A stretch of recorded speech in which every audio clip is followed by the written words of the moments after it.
Good morning, guys. I hope we're all sparkly. What should we talk about today?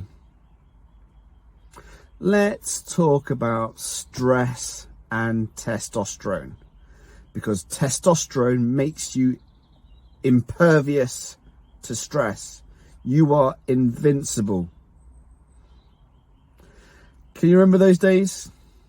The invincibility of youth, where you had no worries, no responsibilities. You could party all night. Those days are long gone, aren't they? How disappointing. Well, if truth be told, I wouldn't want to recreate or relive those days. As amazing as they were, they are a distortion of reality. And the more I do this job, the more I have an understanding of biology and balance, the more I appreciate that we should be looking to restore physiology, not distort it for our machinations. Drugs. Why do people take drugs? To distort physiology, which has a subsequent knock-on effect on psychology. So the primary premise behind testosterone replacement therapy is normalization of your male androgen levels. Testosterone. Growth and repair. Repair from the damage done in the day to prepare for the next day, to go forwards, because that's what this is all about, moving forwards. The major limiting factor is this: the brain. It is our weak point. 100%. I get up every morning at 6 o'clock. Do I want to get up? But I force myself. I do my fasted cardio, and how do I feel afterwards, apart from cream crackered? I feel amazing. I have earned the endorphins. Fasted cardio in the morning, big advocate. We need to use our biology appropriately. Now, we know that anabolic processes predominate at night time. So you are repairing from the day. Testosterone's getting produced. LH is telling the testicles to produce testosterone. Most of it's getting bound to SHBG. Some of it's getting bound to albumin, and only 2% is free. SHBG is, quite frankly, my most favourite glycoprotein. How weird to have a favourite glycoprotein. It is a buffer, because the half-life of testosterone, estradiol and DHT is short, and you need to use testosterone 24/7 in varying degrees. The body is incredible. SHBG is the primary protein that helps facilitate the transfer of testosterone, DHT and estradiol into the cells for growth and repair. This feel-good hormone, testosterone, is it a feel-good hormone? Well, if it was a feel-good hormone and you have a spike in the morning, what would you do? Nothing. However, testosterone will give you the drive and determination and hopefully motivation to get up off your ass and do something. And if it doesn't, it's your fault. It's your responsibility to take action, to use your physiology appropriately. The diurnal variation in male androgen levels is there for a reason. Get up off your ass and do something. So you have high testosterone, high cortisol in the morning to go exercise. Obviously, back in the day, it was hunt and gather, but we don't do that anymore. So go do some exercise, because stress can be counterproductive. It can cause all sorts of problems. So if you go to work, have a stressful psychological day, lots of cortisol, releases lots of glucose, then you build up insulin resistance. What is insulin? Anabolic. So this has a subsequent knock-on effect on your testosterone level. You go to bed, you don't sleep very well because you've still got all these catabolic hormones floating around your body. You wake up, the cycle continues. You look to eat for that dopamine reward. You put weight on. The adipose tissue has the aromatase enzyme. You create too much estrogen. All of these hormones, testosterone, estradiol, and DHT, feed back to the hypothalamus and pituitary to tell the brain that you have enough testosterone. It is a self-regulating negative feedback mechanism. And what do? We distort it. So vroom, vroom, vroom, vroom, into low testosterone, low mood, anxiety, depersonalization, psychological symptoms that manifest as a result of a physiological problem. So you go on testosterone replacement therapy. Job done. No, not job done. Because you still need to work at these things.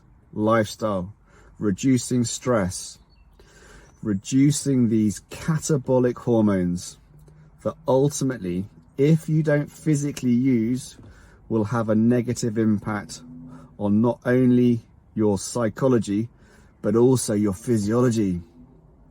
So obviously, there's a link between excess catabolic hormones and type 2 diabetes and metabolic syndrome. Everything is interrelated. So we have a tendency to fixate on one thing. I've got low testosterone. I'm now on testosterone replacement therapy. Job done. Doesn't work like that. Testosterone gives you the ability to move forwards, to crack on. But it does not make you Superman.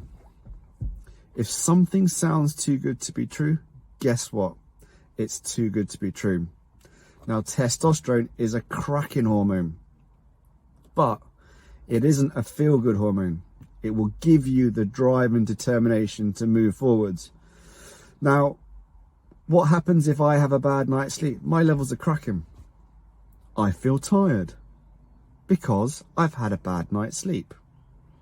Now, just imagine if you've got obstructive sleep apnea.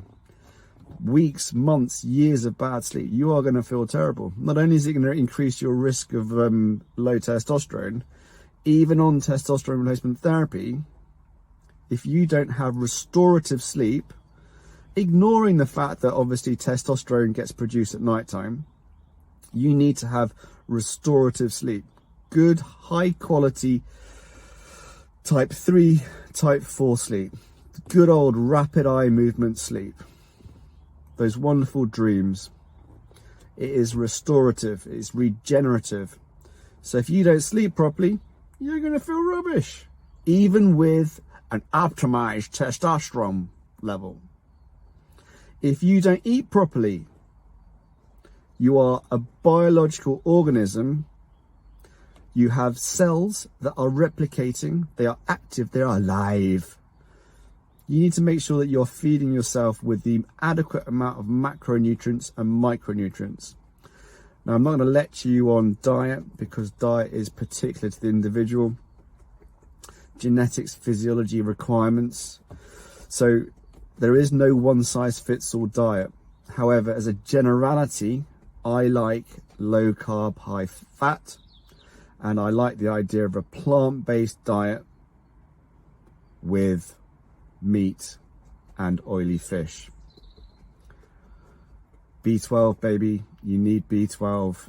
Please, plant-based diet with organic grass-fed beef, oily fish is perfect. So before everybody jumps down my throat, whatever. Yeah, so you need to remember that you are an animal. You want to give yourself the appropriate amount of macro and micronutrients, which are going to go through your liver. And what happens in the liver? Obviously, you metabolize all of the food and it gets distributed, and it detoxifies everything. But there's the aromatase enzyme in the liver. So if you pollute your liver through poor diet and adding in chemicals, and obviously that wonderful alcohol. Damn you, alcohol. Why do you have to be so lovely? You are poison. You will have excess aromatization of testosterone to estrogen. And as we've just said, estrogen feeds back to the hypothalamus and pituitary to trick your brain into thinking it has enough testosterone.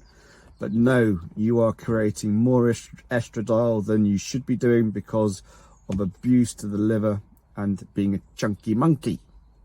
No more chunky monkeys. No, there's no place for banality and mediocrity.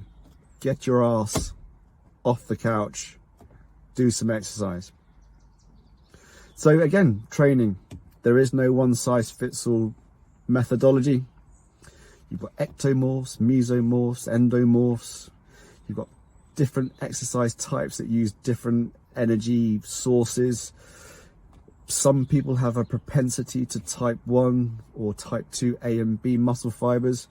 So you have to work with your physiology. Now, if it was simple, if we were all the same, wouldn't it be boring? So that is one of the wonders of life. It's the fact that we're all different. So we are all exploring our health. History has taught us one thing. We're idiots. So we need to be savvy. We need to go back to hunter-gatherer days. Fasted cardio, earn your rewards. So I'm actually also a massive fan of time-restricted eating. Using our physiology to improve our psychology. Psychological techniques are a waste of time if you have unhealthy physiology. Just give him some antidepressants. Get him out the door. No. We should be looking to causation, addressing causation, and then moving forwards. We can positively impact psychology if we look to physiology first. Look to prevention, not cure. Then you can affect a sustainable change to you, the patient. And that's what this is all about. I'm here to guide you and support you. I'm not here to do the work for you. I can optimize your melandrin levels, but for you to feel good, you've got to take responsibility for your own health. Lifestyle, nutrition, and exercise. Rinse and repeat. Because there's no destination. The destination's death.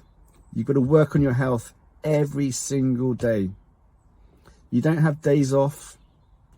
Your melandrin profile is diurnal. So seize every single day. Now, admittedly, we are under psychological attack. But the only thing that's going to let you down is you.